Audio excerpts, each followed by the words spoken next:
Hi, this is Mrs. Boland with the University of West Florida College Algebra, and welcome to our next lecture, which is 6.3 Logarithmic Functions. You may remember earlier that when we were talking about the exponential function, we said that it was a one-to-one function. If it's a one-to-one function, that tells you it has an inverse that is also a function. That's the definition of a one-to-one function. Well, just like we have a special name for the exponential function, the inverse of the exponential function also has a special name, and that is called the logarithmic function. So today's lecture is going to be about the inverse function of the exponential function, which is called the logarithmic function. So we have some basic properties and that we need to recognize concerning the logarithmic function. First, x has to be greater than 0, a has to be greater than 0, and a cannot be equal to 1.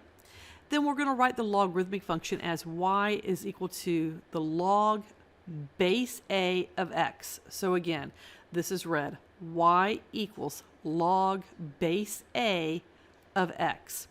And our domain for the logarithmic function is going to be that x has to be greater than 0, okay? All positive numbers, and then the range is all real numbers, which makes perfect sense since it is the inverse function of the exponential. The inverse function of the exponential would have the domain, okay, the domain would be what the range is of the exponential. And if you think about the exponential range, it's all positive real numbers. And then the range for the inverse, okay, which would be for the logarithmic, would be equal to what the domain is of the exponential function. So you can see how this works. All right, so exponential and logarithmic functions are inverses of each other, which is exactly what I was just going over. And so that means that we have y is equal to the logarithmic, or the log base a of x, and that is equivalent to a to the yth power is equal to x. I want you to write this down on a index card or someplace handy so that you can memorize this. And I would like you to write it like this. I'd like it to be log base a of x equals y, and then put this symbol, okay? This means equivalent, okay? That you can write it as this, a to the y equals x. So I want you to write it down in this format right here, okay? In that format. So it's log base a of x equals y, and then a to the y equals x. And the reason I want you to write it down like that is because I want you to pay attention that we can go in a counterclockwise circle so that you can say a to the y equals x, okay? So a to the y equals x. So that's why I want it written like that, so that you can see this circular motion going on and that you will be able to remember how to transform it into an exponential function. Common logarithms. So again, our common logarithm is going to be log base 10 of x. Base 10 happens so often that we will just say it's log x. If you don't see a base listed, it is by default base 10. It's kind of like this. If I have just x, we know that that's really 1, a coefficient of 1 in front of the x. But we don't have to write the 1, do we? Right? We just know it's there. Or if I say that I have x, we know that's to the first power. I don't have to write it to the first power. We know that it's just there. Or if I say, what does this equal? Well, you're going to say it's equal to 2. We know by default that there's an implied 2 right there, the exact same thing. So if I don't have a base written down, like right here, okay, if I don't have a base written down, there we go, now we can see it a little bit better, then you know that it is implied base 10. Alrighty? The second one is the natural log of x. The natural log of x, if it's written as in the ln of x, this is called the natural log, equals log base e of x. So again, if you see ln, which is pronounced natural log of x, you know that it is base e. And we have this right here because log base e occurs so often in nature that as mathematicians we got a little bit tired of always writing log base e of x, log base e of x. So we said, let's just create a shortcut notation, and we're going to call it natural log because it happens in nature. Alrighty. So right here it says write the logarithmic equation in exponential form. So this is how we're going to do it. What I suggest to you is that let me go ahead and erase this over here real quick so we have all that cleaned up. There we go. We'll clean that up there. Okay. So on this one here, turn it around so that it's written in this format. So write it as log base 6 of x equals y. Okay, we have an equal sign. It doesn't matter which side everything goes on. It's the exact same statement. But if you have it written like this, now you can see the circle, okay? It's 6 to the y equals x. So when it says write this logarithmic equation as an exponential, it means go from this form to this form. And that's why I said write this down on an index card so that you can memorize it, because you're going to have to know how to do this. Alrighty, so to do this, we're going to say in that case it's 6 to the y equals x. And that's my answer right there. Okay? So the first thing is step 1 is write it as a in reverse order here. Okay? So step 1 is going to be write it as log base 6 of x equals y. So switch the order around. Step 2 is going to be going in the circle. So 6 to the y equals x. Looking at number 2 right here. Step 1 is write it as log base 3 of 5 equals c. Now, again, remember it goes counterclockwise, okay? So that'll help you out right there. And this is going to be equal to 3 to the c equals 5, okay? So far, so good. Now let's move on to number 3. Again, number 3, step 1 is going to be write it in the opposite order. So step 1, it's going to be log base 2 of 5x equals y. Now remember, go ahead and just draw your arrows so you can see how it goes. That'll help you get it right on your exam and help you remember it. So step 2, it's going to be 2 to the y equals 5x. So 2 to the y equals 5x. Okay, 2 to the y equals 5x. Let's look at number 4. Number 4, again, now this one here, we don't have to swap the order because it's already in where we have our log, or our natural log is on the left-hand side of the equal sign. That's what we want. So that part is good. However, you'll notice it's not in a log base something. It's the natural log. So let's go ahead and convert it to a log. So this would be log base e. Do you remember that? Log base e, okay, when it comes to the natural log. Okay, so the log base e of 10 equals x. So now we can go ahead, do our circle, and now we can see that in the exponential form, it's going to be e to the x equals 10. So e to the x equals 10. This last one here, number 5, I want you to do this on your very own. Pause the video for just a second, do it on your very own, and then push play. Alrighty, welcome back. So I'm going to go ahead and work this one out very quickly for you.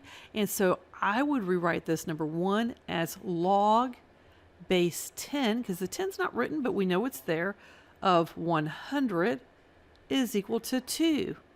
And so remember that we're going to write it in this order right here. So to put it in exponential form, it's going to be 10 squared equals 100. And isn't that a true statement? Sure it is. So if you got this one completely correct, I want you to email or text your instructor for your course the code word pink rose. Pink rose, so PINKROSE. And then your instructor will know that you got this correct. And good job. I'm proud of you. I hope all the instructors here at with UWF and College Algebra get the code word pink rose. Alrighty.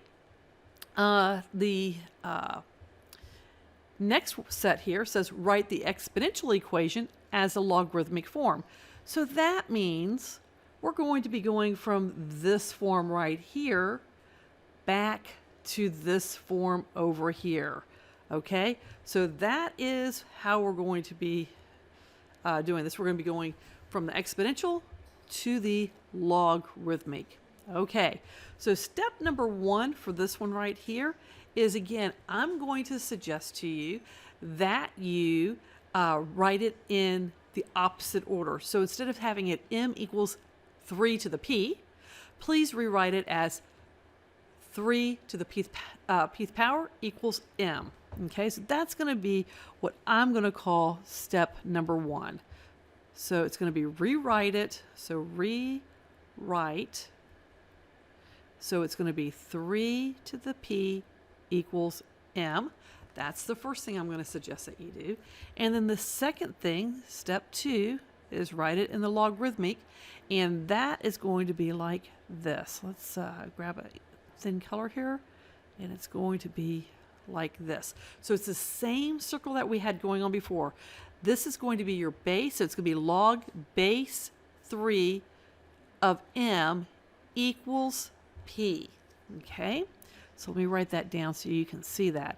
So it's going to be log, and we're going to start with a log. This is our base 3 of m equals p. Alrighty. Let's do another problem. Okay, this one right here. Again, let's go ahead and look at it. It's already written the proper way, but I'm just going to rewrite it over here. I'm going to say it's 9 to the 2x equals y. And I'm going to write the little loops here just so you can kind of see. It's 9 to the y equals 2x. So we end up with step 2 is not, oops, it's going to be log base 9 of y is equal to 2x. And if you think about it, what we did before, it would have been 9 to the 2x equals y. And that's right where we started from. Let's look at problem number 3 here. On problem number 3, again, I want you to try this one on your own. So pause the video, solve this on your own, and then push play to see if you got it correct. I'll see you back in just a moment. Okay, welcome back. This one here you will find is actually already written where the exponential is on the left. So it's e to the 6x equals 3y. So step 2 is going to be that this is going to be log base e of 3y is equal to 6x. You could leave it like that, or you could have written it as the natural log of 3y equals 6x. Both of these are 100% correct, okay? Both are 100% correct. Remember, the natural log is just a different way of writing log base e. So if you got this particular problem correct, I would like you to send me the code word yellow rose. So YELLOWROSE. Send the code word yellow rose to your instructor so that we know that you got it correct. So if you got the problem wrong, send me the code word apple. Okay, so APPLE, or your college instructor for college algebra at the University of West Florida, whoever that might be, send us the code word apple if you gave the good old college try but just did not quite get it right. Okay, so now we're going to be moving on to some other fundamental principles that needs to be fully understood before moving on any further. Okay, the first one here is that the log base b of b equals 1. And this makes perfect sense. If you look at this one right here, and we come all the way over here, and I say, let's write this in exponential form. It would be b to the first power equals b, right? So b to the first power equals b. And anything raised to the first power is just whatever it is, right? So this makes perfect sense. Log base b of b equals 1, because if we rewrote this in exponential form, it would be b to the first power equals b. Perfectly logical. So let's look at the next one. The next one right here says log base b of 1 is equal to 0. And again, as we take a moment to look at that one right there, rewrite this as an exponential. It's going to be b to the 0 power equals 1. And again, b to the 0 power equals 1. That makes perfect sense because anything raised to the 0 power always equals 1. So we know that also is a true statement. Looking at this one right here, log base b of bx, b to the x power equals x. Let's prove that one right there.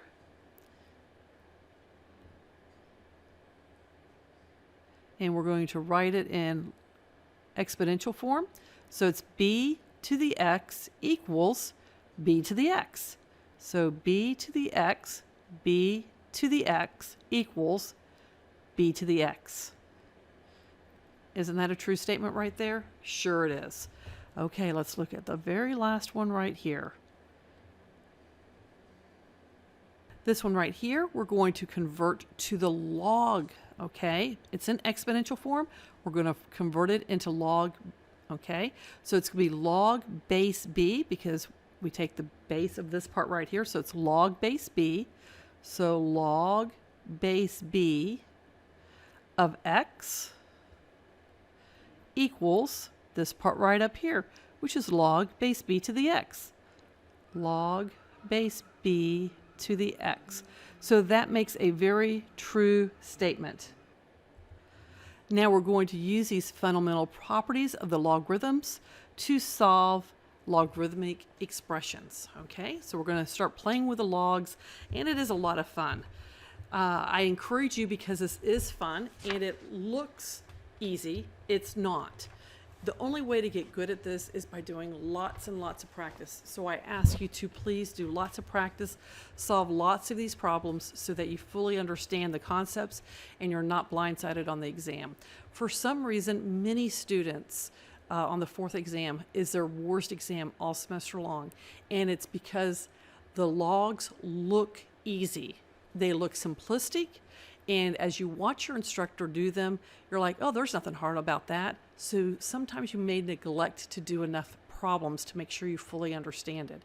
And I think that's the biggest challenge and the reason that the grades are so poor so often on exam 4. So please take the time to do all your homework, work extra problems that your instructor may give you the opportunity to work so that you fully understand how to do the logarithmic evaluations and converting and everything else. Alrighty, so evaluating logarithmic expressions. So the first thing we're going to do right here is we're just going to set it equal to a variable.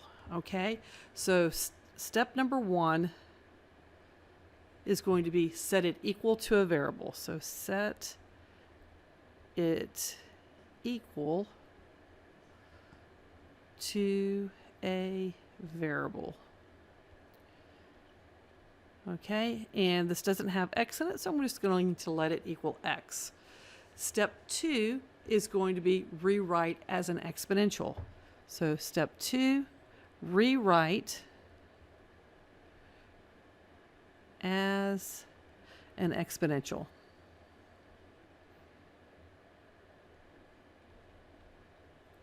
Okay, so step 1, set it equal to a variable. I did that. Step 2, rewrite this as an exponential.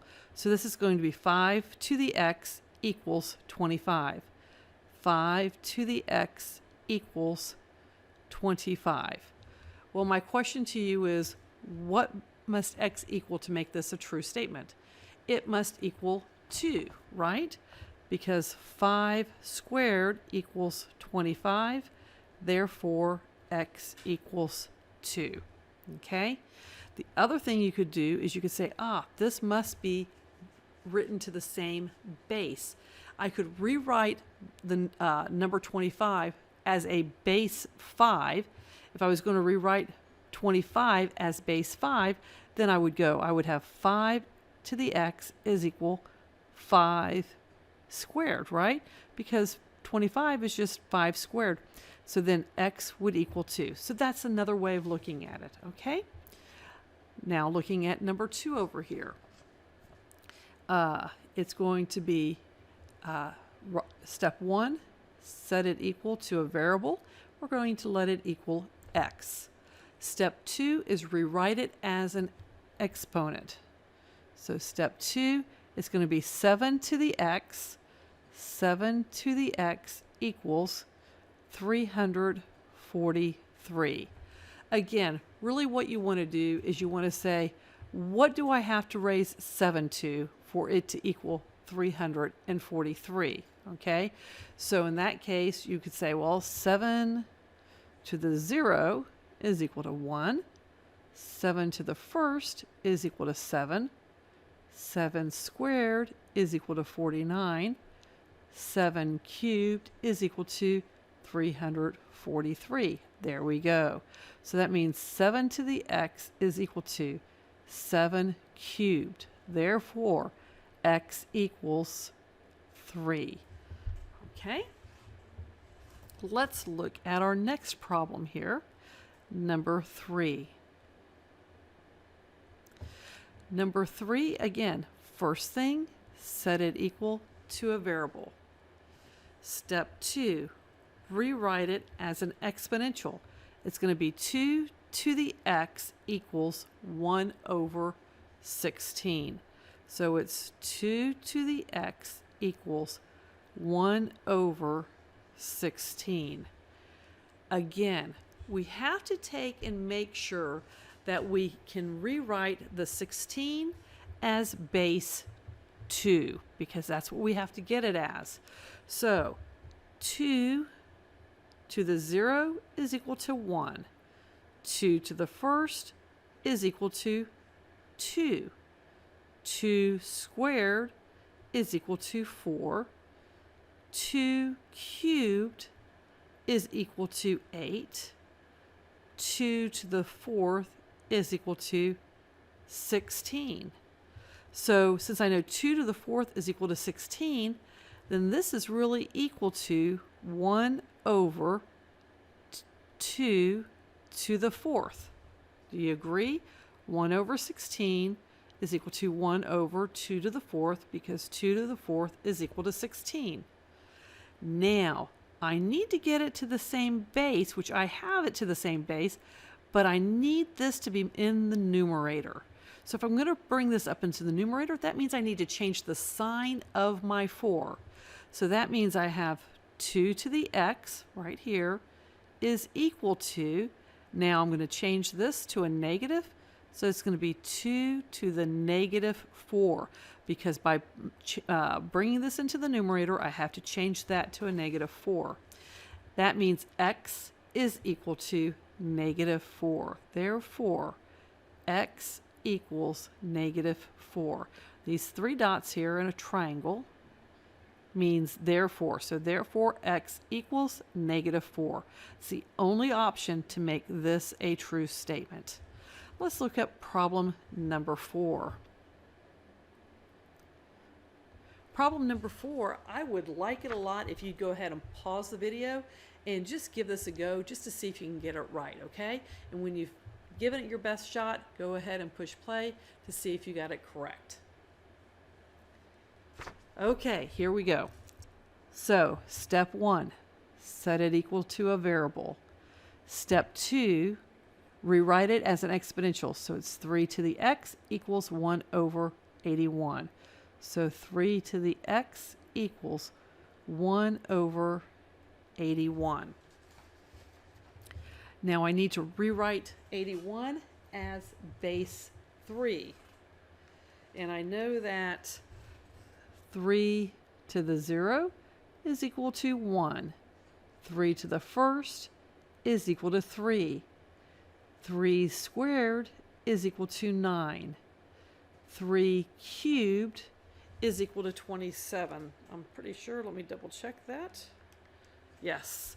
And then 3 to the 4th should be 81. Let me double check that. 3 to the 4th is 81. Sure enough. Okay, is equal to 81. So that means this is equal to 1 over 3 to the 4th. Now, again, I want to make this go to the numerator. So I end up with 3 to the x, this part here, coming right on down, is equal to 3 to the negative 4, which means x equals negative 4. Therefore, x equals negative 4. How many people got that right? I hope a lot of students here did. If you did, send your instructor the code word PAIR, P-E-A-R. And if you did not get it correct, send your instructor the code word banana. Okay? So here we go on to the next one. This next one, number 5, is a little bit tricky.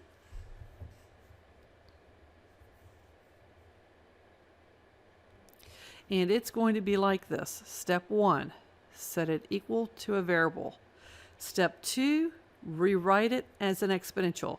So it's 5 to the x equals the square root of 125. So 5 to the x equals square root of 125. Now it's important that you remember that the square root can be rewritten as 125 raised to the 1/2 power. Okay? The square root symbol, just another way of writing it, is raising something to the 1/2 power. The next question I have for you is I need to rewrite 125 as base 5. So base 5 to the 0 is 1. Base 5 to the 1st is 5. Base 5 squared is 25. Base 5 cubed is equal to 125. So now we know that we can rewrite this 125 as 5 cubed. So I have 5 to the x is equal to, in parentheses, 5 cubed. 5 cubed raised to the 1/2 power. That's a 3 there. So when I have an exponent raised to an exponent, that is equal to those two exponents multiplied by each other. So that becomes 3/2. So now I have 5 to the x is equal to 5 to the 3/2, which means therefore x must equal to 3/2. Right there and there. Alrighty, one last one on this right here is going to be right here. The first thing we want to do is go ahead and write it, set it equal to a variable. Step 2, I want to take the base here, 4, raise it to x, and say it equals 1. My question to you is, what must x equal to make this equal 1? Well, sure, a 0, because 4 to the 0 is equal to 1. Therefore, x must equal 0. Alrighty, let's move on to the next page and the last part of section 6.3. Solving logarithmic equations. One technique for solving logarithmic equations is to convert the equation to exponential form. It's exactly what we've just been doing. So let's go ahead and do that on these. Step 1. Instead of setting it equal to variable, you'll see that it's already set to a number. So we just have to do the first step, which is going to be rewrite as an exponential and solve. So rewrite it as an exponential. So it's 5 squared equals x. 5 squared equals x. Therefore, x equals 25. Are you good with that? Okay, let's look at number 2 here. Number 2 is Again, rewrite it as exponential. So it's x cubed equals 512. So this is going to be x cubed is equal to 512. Okay, so here we are. This is the calculator that I recommend for this course. It's a great little calculator, under $10, and it'll get you all the way through statistics. It's actually the calculator that I went through my master's degree with. So it's a great little calculator. Right here, we are told that we need to solve what could x be if x cubed equals 512. Here's how you're going to do it on the calculator. Now, this isn't a live calculator, but it is a picture of a calculator, so I can show you what to do. So what you're going to do is you're going to type in 512. So you're going to go 512, and then 512 would appear up here. And then you're going to hit your second button right here. Then you're going to hit this button right here, because when you hit the second button, it tells you that the function right above here in green is what's going to happen. And this is the cubed root function right there. So that's the cubed root function. So that takes the cubed root of 512. And when you do that, you will find that it is equal to 8. So 8 cubed is equal to 512. Okay? So to reverse that, if you wanted to verify that, you could hit 8, and then you would hit this button right here, because this would be 8 raised to the power. So you would hit 8, and then this button right here, then hit 3, because that would be 8 to the third power, then hit enter, and you would see it's 512. So that is how you can find the cubed root on that calculator very easily. So let's go back over here. And then we will say that 8 cubed is equal to 512. Therefore, x is equal to 8. Alrighty. And our last one right here says find the natural log of x when it equals 7. So rewrite this as log base e of x equals 7. So that would be step 1. Step 2, rewrite it as an exponential. So that's going to be e to the x equals 7. So e to the 7th equals x. I said that backwards. So it's e to the 7th equals x. E to the 7th equals x. And now all you have to do is grab your calculator and punch this in. So again, to solve this on your calculator, I hope you have your calculator handy. If not, pause the video, go get your calculator so that you can verify this. So if you have this calculator right here and you have e to the 7th and you need to know what it equals, you're going to hit 7 first. Then you're going to hit your second. Then you're going to hit your ln, because if you look right above the natural log, you see that it's e to the x. So by hitting the second, I'm saying I really want e to the x function. So 7 is going to be your value of x when it's e to the x. So it's 7 second e to the x right here, the ln, and then hit enter, and you will find that that is equal to, let me look at that real quick, 1,000, let me see here, so therefore x is equal to 1096.6331. Make sure that you, actually that would be a 2, because the next one there was a 5. And there's a decimal right there. So it's 1096.6332. Make sure you speak with your instructor and find out how many decimal places he or she would like you to round to for your exams if it doesn't say. Okay, I prefer 4, but I will accept 2 without penalty for my college algebra students. Okay, so that is today's lesson. I hope you enjoyed today's lesson, and if you made it all the way through, your code word for the fact that you made it all the way through will be Go Argos. Okay, so text or email your instructor Go Argos, of course with an exclamation point afterwards, so that we know you made it all the way through the video. High five, good job. You are on your way to not only passing this course, but mastering this material. Take care, and I'll see you at our next lecture.